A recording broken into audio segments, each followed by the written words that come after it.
Bible literature ministry అనుదిన ధ్యానములు August 24 అంశము మీ ప్రార్థన నేను వినను.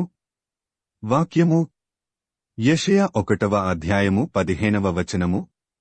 మీరు మీ చేతులు చాపునప్పుడు మిమ్మును చూడక నా కన్నులు కప్పుకొందును. మీరు బహుగా ప్రార్థన చేసినను నేను వినను.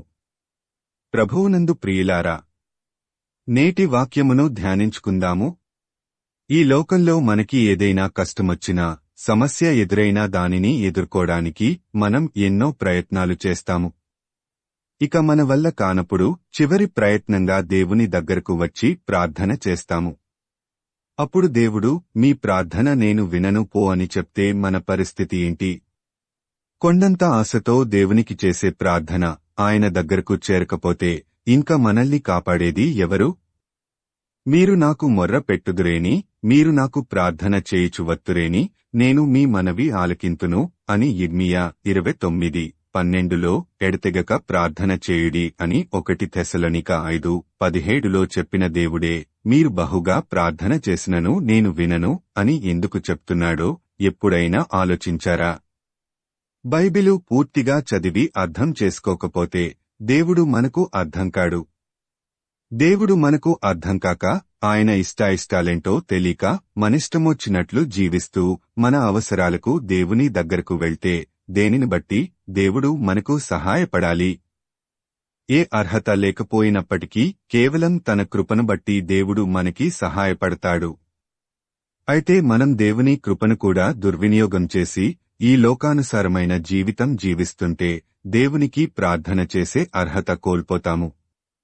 అందుకే మన ప్రార్థనలు దేవుని దగ్గరకు చేరవు.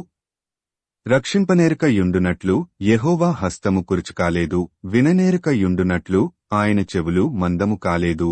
మీ దోషములు మీకును మీ దేవునికిని అడ్డముగా వచ్చెను.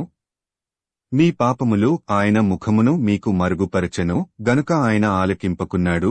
యెషయా 59:1-2.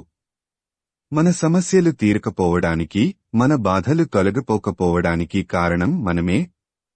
దేవుని ఇష్టప్రకారం నడవకుండా, దేవునికి ఇష్టమైన పనులు చేయకుండా, మన జీవితమంతా మనకి ఇష్టమైన రీతిలో నడుచుకుంటూ, ఈ లోకభోగాలు అనుభవిస్తూ, కష్టం రాగానే దేవుని దగ్గరకు వెళ్లి ప్రభువా ప్రభువా అని పిలిస్తే పలకడానికి దేవుడేమన్నా పిచ్చోడా? నా తండ్రి చిత్తప్రకారము చేయకుండా ప్రభువా ప్రభువా అని నన్ను పిలవొద్దు, పిలిచినా నేను పలకను అని యేసు ప్రభువు చెప్పినా కూడా మనం లెక్క చెయ్యము.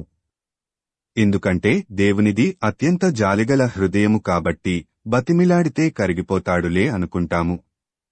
దేవుడు కృపామయుడు, దయామయుడు, అత్యంత ప్రేమగలిగినవాడే అయ్యుండొచ్చు. అంతమాత్రాన మనిష్టానుసారమైన జీవితం జీవిస్తామంటే కుదరదు. మోసపోకుడి, దేవుడు వెక్కిరింపబడడు.